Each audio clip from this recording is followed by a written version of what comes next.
നൂറ്റാണ്ടുകളുടെ നിഗൂഢതയും ഭംഗിയും ഒളിപ്പിച്ച് മമ്മികൾ എപ്പോഴും മനുഷ്യന്റെ ആകാംക്ഷയെ ഉണർത്തിയിട്ടുണ്ട്. മരണത്തെ അതിജീവിച്ച് പുരാതന സംസ്കാരങ്ങളുടെ കഥകൾ മന്ത്രിക്കുന്ന ഈ ശരീരാവശിഷ്ടങ്ങൾ ചരിത്രത്തിന്റെയും ശാസ്ത്രത്തിന്റെയും ഒരു ലോകം തന്നെ നമുക്ക് മുന്നിൽ തുറക്കുന്നു. ഇന്നത്തെ നമ്മുടെ വീഡിയോ മമ്മികളുടെ ആഴങ്ങളിലേക്കാണ്.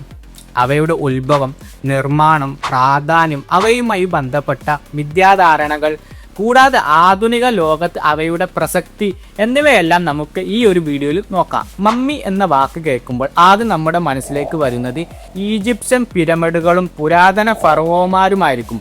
എന്നാൽ മമ്മീകരണം ഈജിപ്തിൽ മാത്രമായി ഒതുങ്ങിയിരുന്നില്ല.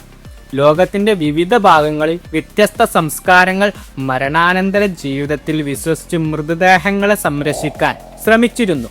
ഈജിപ്തിലെ മമ്മികൾ ഏറ്റവും പ്രശസ്തമാണെങ്കിലും തെക്കേ അമേരിക്കയിലെ ചിൻചോറോ സംസ്കാരം, യൂറോപ്പിലെ ബോഡി മമ്മികൾ, ഏഷ്യയിലെയും ഒസ്യാനിയയിലെയും ചില ആദിവാസി സമൂഹങ്ങൾ എന്നിവയെല്ലാം അവരുടേതായ മമ്മീകരണ രീതികൾ വികസിപ്പിച്ചിരുന്നു. മമ്മീകരണത്തിന് പിന്നിലെ പ്രധാന ആശയം മരണാനന്തര ജീവിതത്തിൽ ശരീരം നിലനിൽക്കണം എന്നതായിരുന്നു. പുരാതന ഈജിപ്തുകാർക്ക് ആത്മാവിന് ഒരു ഭൗതിക രൂപം ആവശ്യമായിരുന്നു. അതുകൊണ്ട് ശരീരം ജീർണിക്കാതെ സൂക്ഷിക്കേണ്ടത് അത്യാവശ്യമായിരുന്നു. ഈ വിശ്വാസമാണ് സങ്കീർണമായ മമ്മീകരണ പ്രക്രിയയിലേക്ക് അവരെ നയിച്ചത്. മരണശേഷം ആത്മാവ് ശരീരത്തിലേക്ക് തിരികെ വരുമെന്നും അതിന് ശരിയായ ഒരു ശരീരം ആവശ്യമാണെന്നും അവർ വിശ്വസിച്ചു. ഈജിപ്ഷ്യൻ മമ്മീകരണ പ്രക്രിയ വിശദവും സമയമെടുക്കുന്നതുമായിരുന്നു. ഏകദേശം 70 ദിവസം എടുക്കും ഒരു മമ്മി പൂർണ്ണമായി നിർമ്മിക്കാൻ. ആദ്യമായി മൃതദേഹത്തിന്റെ തലച്ചോറ് മൂക്കിലൂടെ നീക്കം ചെയ്യുന്നു. ഇതൊരു കൊളുത്ത് ഉപയോഗിച്ച് ചെയ്യുകയും പിന്നീട് തലയോട്ടിൽ സുഗന്ധദ്രവ്യങ്ങൾ നിറക്കുകയും ചെയ്യുന്നു. തുടർന്ന് ശരീരത്തിന്റെ വയറുവശം ഒരു മുറിവുണ്ടാക്കി ആന്തരിക അവയവങ്ങളായ കരള്, ശ്വാസകോശം, ആമാശയം, കുടല് എന്നിവ പുറത്തെടുക്കുന്നു. ഹൃദയം മാത്രം സാധാരണയായി ശരീരത്തിൽ നിലനിർത്തുന്നു. കാരണം ഈജിപ്തുകാർ വിശ്വസിച്ചിരുന്നത് ഹൃദയമാണ് ചിന്തയുടെയും വികാരങ്ങളുടെയും ഇരിപ്പിടം എന്നായിരുന്നു. പുറത്തെടുത്ത അവയവങ്ങൾ പ്രത്യേകം കനോബിക് ജാറുകളിൽ സൂക്ഷിക്കുന്നു. ഈ ജാറുകൾ മൃഗങ്ങളുടെ തലയുള്ള അടപ്പുകളായിരുന്നു. ഓരോന്നും ഒരു പ്രത്യേക ദൈവത്തെ പ്രതിനിധീകരിക്കുന്നു. അവയവങ്ങൾ നീക്കം ചെയ്ത ശേഷം ശരീരം നൈട്രോൺ എന്ന ഉപ്പ് മിശ്രിതം ഉപയോഗിച്ച് വരണ്ടതാക്കുന്നു. ഈ നൈട്രോൺ ശരീരം ജീർണിക്കുന്നത് തടയാൻ സഹായിക്കുന്നു.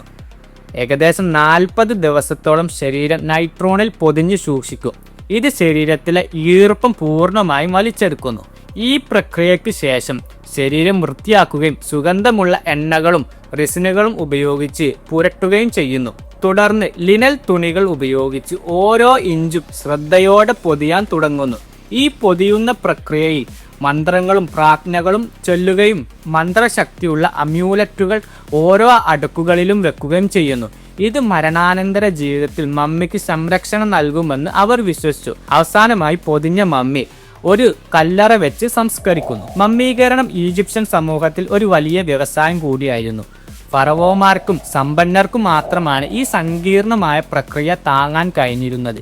സാധാരണക്കാർക്ക് ലളിതമായ മമ്മീകരണ രീതികൾ മാത്രമേ ലഭ്യമായിരുന്നുള്ളൂ. അല്ലെങ്കിൽ മൃതദേഹങ്ങൾ മണലിൽ കുഴിച്ചിട്ട് സ്വാഭാവികമായി വരണ്ടതാക്കാൻ അനുവദിച്ചിരുന്നു. ഈജിപ്തിന് പുറത്ത് മമ്മീകരണത്തിന്റെ മറ്റു ഉദാഹരണങ്ങൾ നമ്മൾ കണ്ടു. തെക്കേ അമേരിക്കയിലെ ചിൻചോറോ സംസ്കാരം BC 5000 തന്നെ മമ്മീകരണം ആരംഭിച്ചിരുന്നു.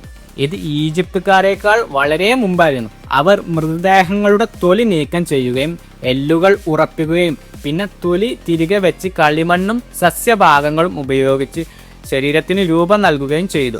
ഇവരുടെ മമ്മികൾ പലപ്പോഴും കറുത്തതും ചുവപ്പ് നിറമുള്ളതുമായിരുന്നു. യൂറോപ്പിൽ ബോഡി മമ്മികൾ ശ്രദ്ധേയമാണ്.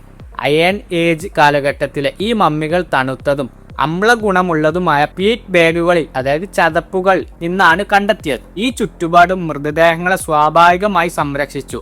ചില ബോഡി മമ്മികളിൽ അവരുടെ അവസാന ഭക്ഷണം പോലും സംരക്ഷപ്പെട്ടിട്ടുണ്ട്. ഇത് പുരാതന ജീവിത രീതികളെ കുറിച്ച് വിലപ്പെട്ട വിവരങ്ങൾ നൽകുന്നു. നോർവേയിലെ ഓൾസാൽ മമ്മി, ഇറ്റലിയിലെ ഓൾസി ഐസ്മാൻ എന്നിവ ഈ വിഭാഗത്തിൽ പെടുന്നു. മമ്മികൾക്ക് ചരിത്രപരമായും സാംസ്കാരികപരമായും വലിയ പ്രാധാന്യമുണ്ട്. അവ പുരാതന സംസ്കാരങ്ങളെ കുറിച്ച്, അവരുടെ വിശ്വാസങ്ങൾ, ആചാരങ്ങൾ, ശാസ്ത്രം, വൈദ്യശാസ്ത്രം എന്നിവയെക്കുറിച്ച് നമുക്ക് വിലപ്പെട്ട വിവരങ്ങൾ നൽകുന്നു.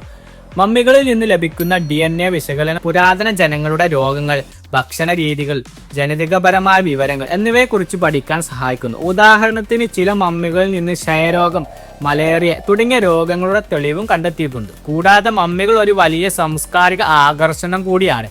ലോകമെമ്പാടുമുള്ള മ്യൂസിയങ്ങളിൽ അവ പ്രദർശിപ്പിക്കുകയും ലക്ഷക്കണക്കിന് ആളുകൾ ആകർഷിക്കുകയും ചെയ്യുന്നു. റംസംസ് രണ്ടാമൻ, തൂത്തൻഖാമൻ തുടങ്ങിയ ഫറവോമാരുടെ മമ്മികൾ അവരുടെ കാലഘട്ടത്തിലെ ശക്തിയുടെയും പ്രൗഢിയുടെയും പ്രതീകങ്ങളാണ്. എന്നാൽ മമ്മികളുമായി ബന്ധപ്പെട്ട് നിരവധി മിഥ്യാധാരണകളും കെട്ടുകഥകളും പ്രചാരത്തിലുണ്ട്. ഏറ്റവും പ്രശസ്തമായ ഒന്ന് മമ്മികളുടെ ശാപത്തെക്കുറിച്ചാണ്. തൂത്താൻഖാമന്റെ ശവകുടീരം തുറന്നപ്പോൾ സംഭവിച്ച ദുരൂഹ മരണങ്ങൾ ഈ ശാപ കഥകൾക്ക് ആക്കം കൂട്ടി. എന്നാൽ ഇതിനൊന്നും ശാസ്ത്രീയപരമായ തെളിവുകളില്ല. ഈ മരണങ്ങൾ ശവകുടീരങ്ങളിലെ ദോഷകരമായ ബാക്ടീരിയകൾ മൂലം മറ്റു സ്വാഭാവിക കാരണങ്ങളോ സംഭവിച്ചതാകാം എന്നാണ് ശാസ്ത്രജ്ഞർ അനുമാനിക്കുന്നത്. മറ്റൊരു മിഥ്യാധാരണ പറഞ്ഞാൽ മമ്മികൾ ജീവിച്ചിരുന്നവരാണെന്നും പുനർജീവിപ്പിക്കപ്പെടുമെന്നും ഉള്ളതാണ്. ഇത് ഹോളിവുഡ് സിനിമകളുടെ സംഭാവനയാണ്.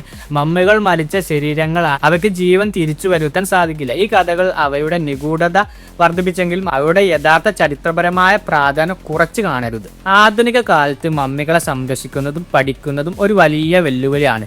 അവയുടെ സൂക്ഷ്മമായ ഘടനയും പുരാതനത്വവും കാരണം പ്രത്യേക സാഹചര്യങ്ങളിൽ മാത്രമേ അവയെ സൂക്ഷിക്കാൻ സാധിക്കൂ. താപനില, ഈർപ്പം, പ്രകാശം എന്നിവയുടെ നിയന്ത്രണം മ്യൂസിയങ്ങളിൽ വളരെ പ്രധാനമാണ്.